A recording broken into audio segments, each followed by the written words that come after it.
Ndabasuje rero bakunzi ba Gaju Comedy nkuko bisanzwe iteka umunsi w'icyumweru cya mbere kiba ari icyumweru cyo kujya gusura abana. Ngiye rero gusura Gazikiri, mujya mumbwira ngo nza kubabwira ngo uko ameze, ngo imyigire ye, ngo niba atsinda, ngo niba yaratsinzwe, ngo niba yarananutse, azanyashize zavuyeho, ya mabere yavuyeho, ewana ibintu mbese byaragiye birahurutuka, biragenda bikupita, inzara iramukubita, ibibazo biramukubita, amasomo aramukubita, ariko aratsinda ubu intsinzi mbese urumva ewana iri hejuru, top on top.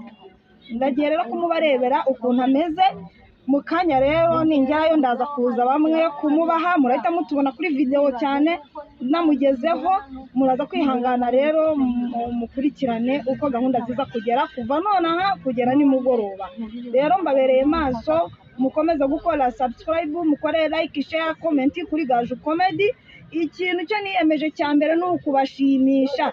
Nababwiye yuko kubasetsa kwanjye aribyo bituma imiti dogiteri yabandikiye igenda ugasanga irabakijije pe, kubera ko imbavu zigenda zikagororoka, ewana mwaseka mukongera iminsi yo kubaho, mwaseka mukongera iminsi yo kurama, ahantu hose ugasanga muri fit.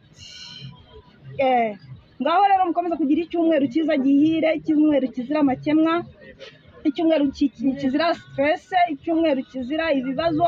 Abantu mwazindukanye ibibazo uyu munsi mujya kuri Gaju Comedy, mumaze iminsi mutareba, niyo mpamvu mukunda kugira ibibazo byinshi bikagenda bikabirenga.